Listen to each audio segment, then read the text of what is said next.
Bueno, primeramente un gran saludo, Frida, compañera de batalla, de guardias. Gracias por la invitación y ponerme a estudiar un poquito de esto, digamos, que ya nadie quería poner prótesis de Thompson. Al doctor Ruiz, muy agradecido también porque cuando él tomó la dirección de enseñanza de Magdalena de las Salinas, me invitó a que yo me quedara con su 02, yo era 08 cuando salí de Magdalena. Y muy agradecido con el doctor Carriedo, que me dio carrilla, pero le agradezco realmente en buena forma todas sus enseñanzas, al doctor, pues todos mis compañeros que están aquí presentes y a todas las personas que hacen posible compartir las enseñanzas de todos los puntos de nuestro bello país. Pues yo estudié en la universidad, me hice especialista de traumatología y ortopedia en Magdalena de las Salinas. Pongo esta porque cuando yo daba algunas clases acá en el hospital de Apatzingán, ponía jefe del servicio y me daba risa porque era el único. No había más traumatólogos en el servicio más que yo en el turno matutino. Había uno en el turno vespertino, uno en la noche, que nunca iba, y uno en fin de semana que todos los hacía privados. Pero en fin, yo cliqueo la segunda, la que sigue. Bueno, yo creo que con esta diapositiva podía explicar toda una prótesis Tus de amigas. Thompson. Son unas primas de no sé quién. Según la norma oficial mexicana y la CONAPO, adultos mayores de los 60 años o más. Ellas cumplen el requisito. Pacientes vemos que tienen alcoholismo, que están en un lugar inapropiado para la marcha, en un terreno irregular. Tabaquismo, una de ellas usa anteojos, otra usa un bastón que es inadecuado, sillas inadecuadas, o sea, cualquiera de ellas nos va a llegar a la priva o al hospital con una fractura de cadera. Siguiente.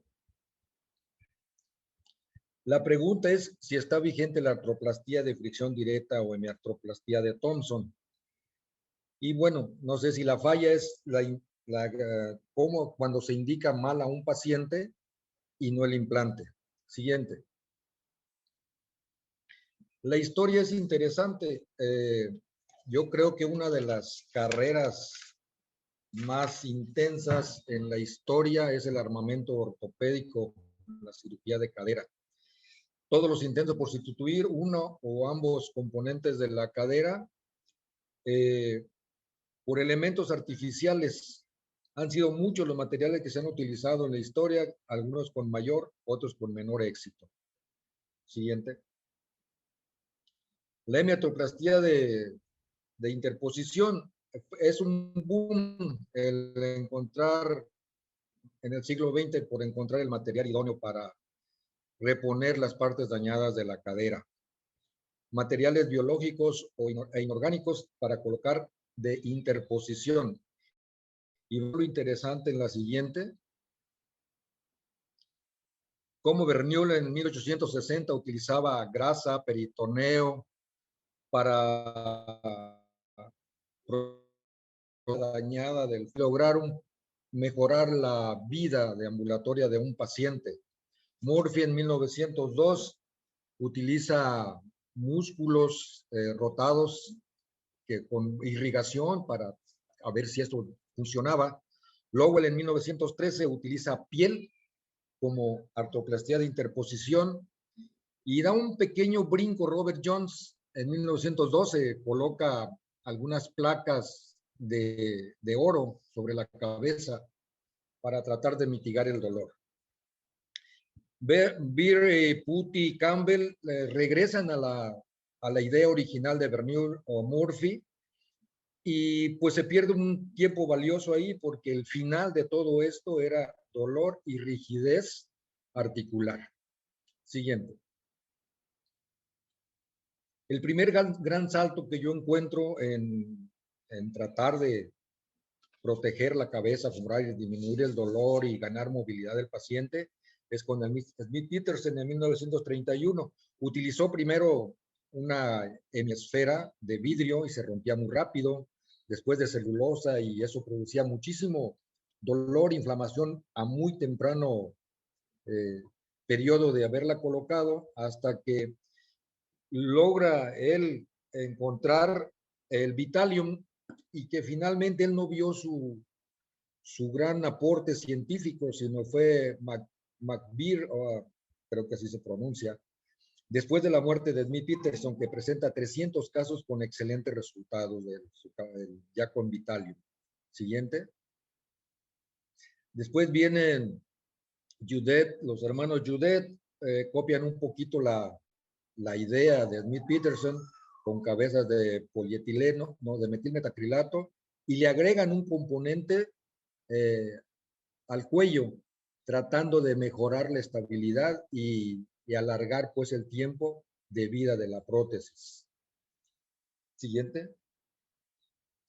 El segundo gran salto que encuentro es Thompson en los años 50, Thompson con su prótesis a la derecha, y Austin Moore en el mismo periodo, 2 años después. Ellos creyeron que ya habían encontrado resuelto la movilidad del componente femoral y empezaron a ver que se convertir la prótesis en el acetábulo. Entonces, después, John Charles Mueller, que pues todos conocen, y quiero hacer un poco de historia con él, y el doctor Ring utilizan Charles Mueller utiliza la prótesis de Austin Moore con un componente acetabular metálico. Entonces empieza la era de las prótesis metal-metal.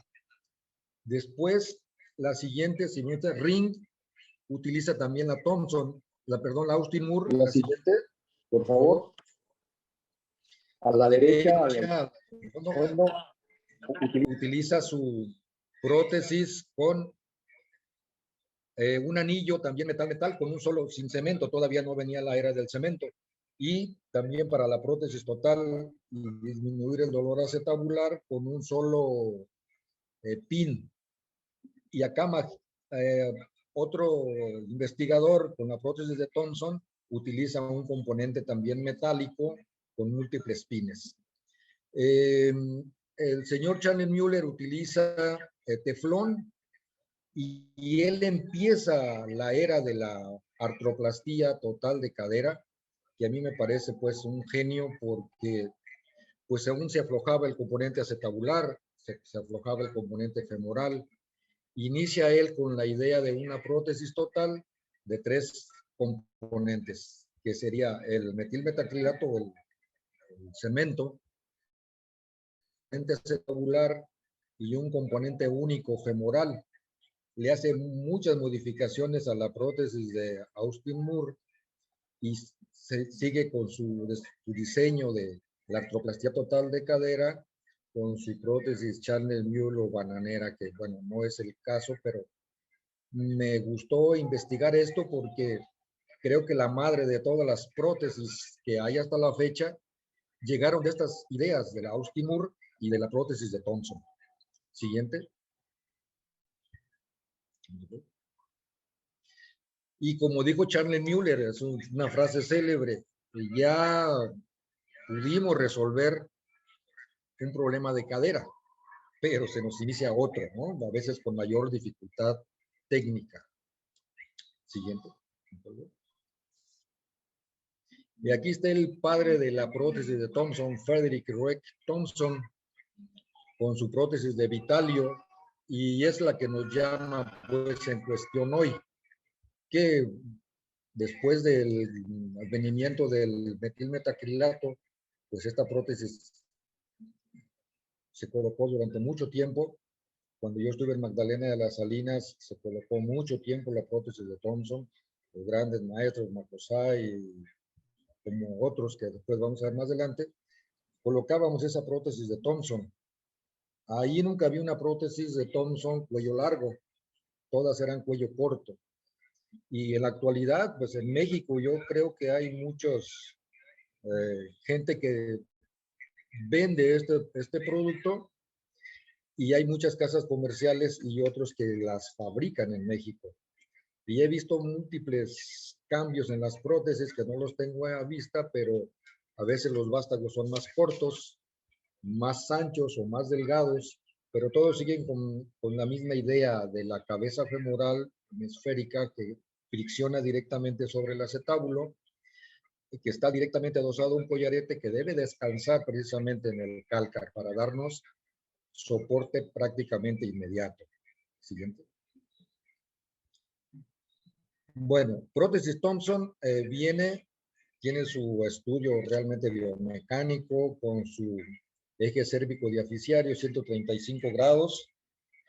Su cabeza, que hay casas comerciales que van de 2 en 2, de la 38 hasta la 54, otros empiezan en la 39 y van de 1 en 1 milímetro. Los hay de vástago corto, de vástago largo, y también las hay en aleación de otro producto, se llamó,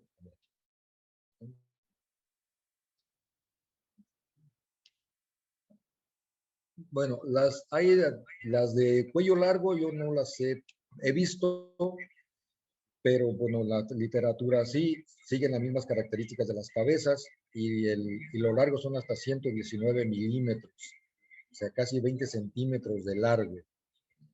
La otro componente que vienen en titanio y vienen en las mismas dimensiones, unas casas comerciales de 1 milímetro en milímetro y otras de 2 en 2. Y todas actualmente son cementadas. Siguiente.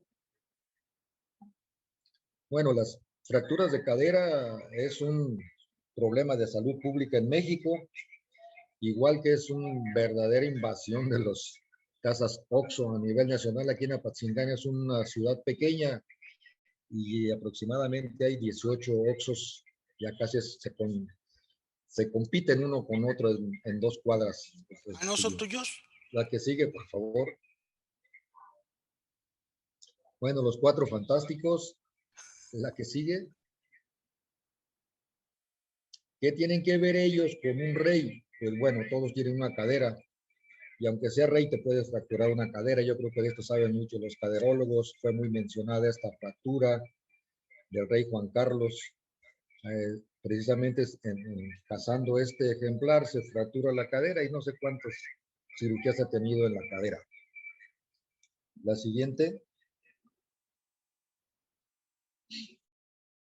Son los factores de riesgo para que alguien se fracture la cadera. Ya lo vimos con las abuelitas allá, la mayor o la cantidad más grande que se ve en fracturas de cadera son en pacientes de edad de 60 años o más, en el sexo femenino, caucásicos, gente obesa, disminución de la masa ósea y la osteoporosis o enfermedad metabólico-mineral.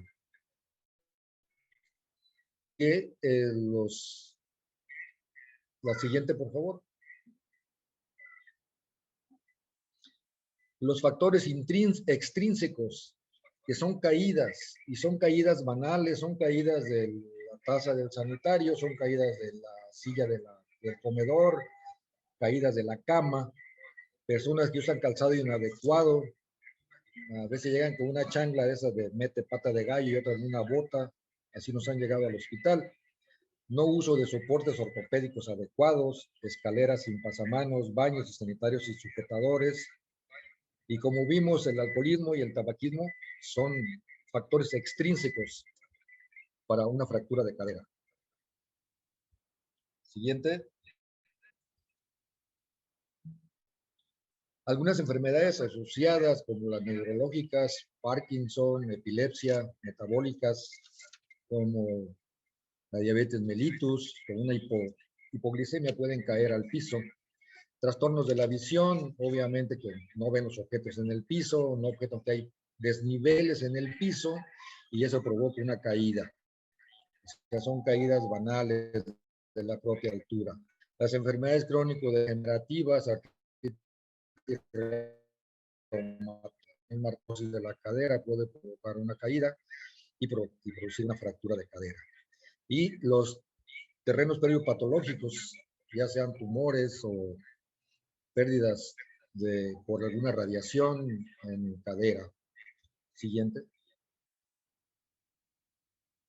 Bueno, la clasificación AO es la que nosotros seguimos aquí en el hospital y más que nada nos sirven o nos apoyamos más que nada en las tipo B y C, que son las intracapsulares y las intraarticulares, en mayores de 60 años que tienen ya múltiple patología, como lo hemos visto. Siguiente. El diagnóstico clínico, pues como comenté, son antecedentes de una caída banal. ¿Qué pasó con tu abuelita? Pues estaba comiendo y se cayó de la silla de estar comiendo. Llegan fases de dolor con una actitud forzada en cama, esto ya lo hemos visto todos, con acortamiento de la extremidad fracturada, rotación lateral. Siguiente. Diagnóstico radiológico. Se debe de hacer desde que llega a urgencias, proyecciones anteroposteriores de las caderas, que incluya la pelvis, para ver si no hay alguna otra fractura asociada, índice de zinc para ver la cantidad de hueso por centímetro cuadrado. Se deben tomar alario obturatriz para ver el fondo acetabular y las otras regiones en las que se sospeche hay contusión o fractura. Si se tiene tomografía, excelente, y si hay una resonancia magnética, bueno, se debe de echar mano de todo esto para tratar de hacer un diagnóstico completo. Siguiente. Rebeca Ruiz. Ay, me llegó un mensaje. Bueno, el manejo preoperatorio son los básicos del laboratorio que todos hacemos desde que llegan a urgencias. Electrolitos séricos, teleradiografía de tórax, electrocardiograma, todo eso lo debemos solicitar nosotros para que ya en cuanto tengamos todo este protocolo llegue el médico internista o cardiólogo y nos haga una valoración. Debemos dejar todos los medicamentos que esté tomando el paciente, no debemos suspender ninguno. Yo me acuerdo, Magdalena de las Salinas, a todos los manejamos antibióticos profilácticos, antitrombóticos, analgésicos endovenosos, y nos tenían que hacer una valoración de riesgo quirúrgico por medicina interna. Siguiente. No sé si algunos de mis compañeros que están por ahí viendo, esto era lo que era obligatorio hacer, que nos obligan. Bueno, era un protocolo que debíamos hacer para estas prótesis de Thompson. Si ven la fecha es de 1990, así teníamos que llegar a quirófano por nuestra calca y abajo, inferior izquierdo, poner el nombre de la paciente, su número de seguro social, edad, sexo, quién era el cirujano, índice de zinc, y después hacer un resumen bastante generoso porque no nos aceptaban un resumen de media cuartilla, sino era la página completa y media hoja al reverso. Así que esta era la importancia que le dábamos a las prótesis de Thompson, su corte y la indicación precisa a las fracturas intracapsulares e intraarticulares en pacientes que su sobrevida, esperábamos nosotros, no fuera mayor a 5 años. Siguiente. Siguiente, por favor. ¿Qué hacemos en el intervalo quirúrgico? Bueno, aquí en mi hospital, aunque es un hospital pequeño y que no tenemos instrumental de nada, de ortopedia, nos poníamos de acuerdo con el anestesiólogo. Todo esto lo teníamos que hacer nosotros en el área de urgencias. Oraba el anestesiólogo y al día siguiente lo operábamos. ¿Por qué? Porque era todo nuestro equipo. Él pagaba la prótesis, nosotros hacíamos el esfuerzo de llevar nuestro equipo para sacar adelante a estos pacientes. El anestesiólogo en ese momento tenía que también hacer una valoración. No siempre contamos con valoración anestésica hasta que ya está en quirófano y de ahí te lo regresaban. No tiene valoración anestésica. Bueno, pero si tú eres el anestesiólogo, no, pues es que este paciente no pasa, que cualquier cosa nos lo regresaban. Así que lo más recomendable eran las primeras 36 horas operar un paciente para evitar más dolor, más inflamación, más sangrado en la cápsula, más dolor del paciente y más complicaciones. Siguiente. Mi internista aquí en el hospital, después de un riesgo 4, me decía, opéralo. Según la valoración de ASA, se tomó en cuenta en los pacientes que tenían 60 años. Así que este tiene 85, opéralo, pues si no se va a morir de complicaciones de escaras, neumonía o atonía intestinal. Entonces, operábamos más del 95% de los pacientes, aunque tuvieran un riesgo 4. De todos los pacientes que operamos nosotros, vamos a ver las complicaciones, y a mí me tocó un paciente explicándole a los internos, porque no tenemos residentes, explicándole al interno, mira, ahorita que estoy aplicando el cemento, pueden pasar dos cosas, o no pasa nada, o hay una muerte súbita. Y le digo al anestesiólogo, oye, la sangre está muy negra. Ya sé, cabrón, ya lo estoy intubando. Lo intubó el paciente en decúbito lateral, pues generalmente no salió, aunque este anestesiólogo estaba muy diestro en pacientes de alto riesgo y manejar todo el protocolo para un paciente de parada cardíaca. Entonces, la idea no era echarlos a caminar, aunque a veces lo lográbamos, sino darle movilidad y evitar todas las complicaciones de una muerte más prolongada y sufrimiento. Siguiente. La pregunta era cuándo ponerle una prótesis de Thompson. Pues la verdad es que nos íbamos apegando a un protocolo, pero a veces nos salíamos del protocolo. Yo creo que mucho lo hemos hecho. Tomamos en cuenta si era un hueso de mala calidad, la fractura de cabeza femoral, de cuello. Aún por ahí encontré unos artículos ya viejitos que hablan de fracturas transtocantéricas con cálcar no íntegro, que le llamaban técnica de Thompson con cadera medializada. Si alguien sabe de eso, pues no entendí mucho lo que está. Pareciera que como los dibujantes iban insertando todas las fracturas como con cola loca y se veían muy bonitas en el preoperatorio que hacían ellos con sus calcas. También, bueno, no operábamos a los pacientes cardiópatas, definitivamente los insuficientes cardíacos, los que estaban premortem, no los operábamos. Mejor se infiltraba la cadera, se hacía una neurolisis y esperábamos ver qué resultaba. Falla de osteosíntesis, sí tuvimos algunas fallas de osteosíntesis, sobre todo DHS mal indicados. Aún usamos por acá algunas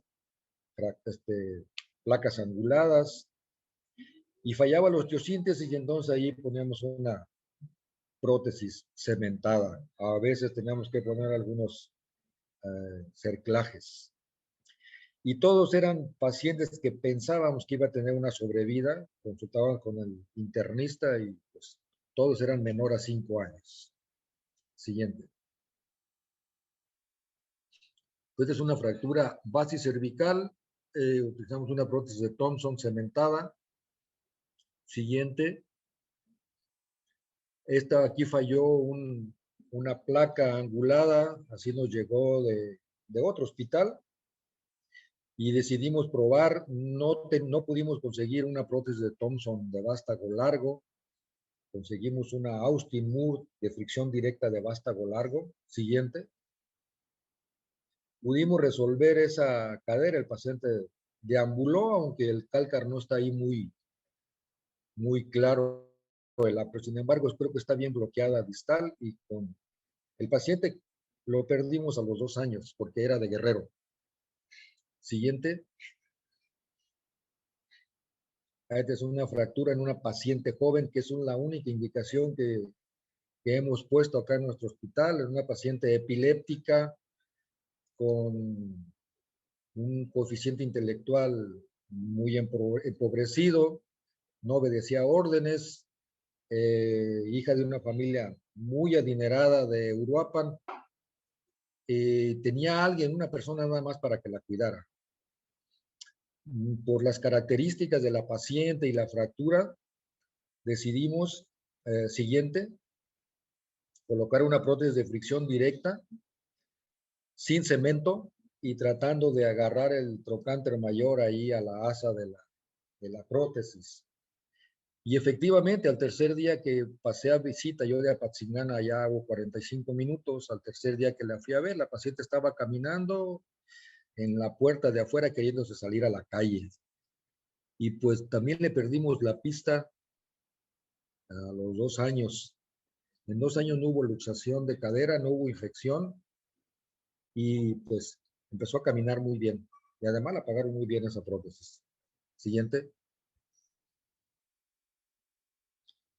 Esto es lo que a mí me pasó, una muerte súbita por cemento. Fue la paciente que les trato en todo el tiempo que soy ortopedista.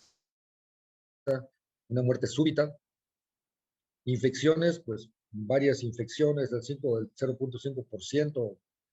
La verdad es que no es por presumir ni por decir que acá no sé qué hay aquí, si por la zona, pero la tasa de infecciones en prótesis de Thompson es muy, muy baja. Luxación coxofemoral hemos tenido varias del 2%. Dolor inguinal, como lo reportaba el doctor Lascano, él hizo un estudio a 3 años y todos los que tienen prótesis de Thompson tenían dolor inguinal. Y pues era entendible que una de las complicaciones de fricción directa de una prótesis de Thompson o una de las incluso de él, aunque se haya medializado su prótesis para disminuir la presión, es la presión sobre el cartílago y esta a su vez sobre el hueso subcondral, y esto es lo que produce dolor inguinal. Impactación intrafemoral, 5%, pelvis de Otto, raro que los pacientes sobrevivan más de 8 años, y es una de las complicaciones también graves. Siguiente. Esta es la secuencia, no es mío el caso, pero es la secuencia de un hundimiento, de cómo va hundiéndose el cartílago y se va compactando el fondo acetabular hasta hacerse intrapélvica. Es una de las complicaciones más desastrosas, aparte de la infección, porque generalmente todos los que se infectaban ya no querían otra prótesis y quedaban en Girleston. Siguiente, por favor.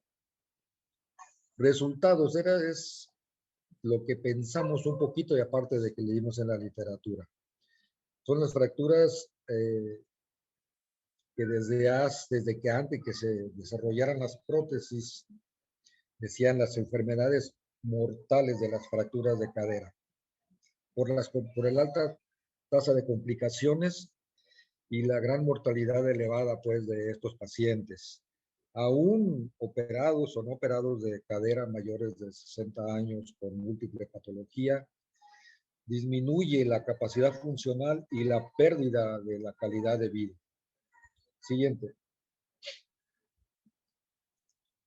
Después de una fractura de cadera, del 15 al 30% mueren más mujeres que hombres, obviamente porque hay más fracturas en caderas de mujeres por su pérdida de ósea y por su arquitectura pélvica. Siguiente. Creo que ya terminamos. Función. No tenemos una casuística muy grande de seguimiento, pero a 1 año sí podemos decir que hemos visto varias fracturas de cadera. Después de la fractura de cadera, hay algunos pacientes del 20 al 60% que recuperan una función inicial, incluso no usan bastón porque no quieren usar. El uso del bastón unilateral, 25%, de andador, casi algo similar, y que son incapaces de caminar y que se quedan en su cama, aún operados, pero que no se complican, que no hacen escala de decúbito, es el 10%, pero ya dejan de caminar, no quieren caminar. Siguiente. Siguiente, por favor. Siguiente. De la reinserción social, el anterior, regresan a su domicilio el 80%. El 20% se queda en el hospital por complicaciones de otra índole y se reintegran en su entorno social o familiar solamente el 55%. Siguiente. Bueno, ya presumieron a sus esposas, yo aquí voy a presumir a la mía, la madre de estos dos escuincles, que por qué están blancos y ella está morena. Bueno, ahí se los dejo a ustedes que digan por qué. Gracias por su atención, espero que lleven preguntas y que a alguien de los que está aquí que me diga que no es de Thompson, bueno, pues se la voy a creer. Gracias a todos.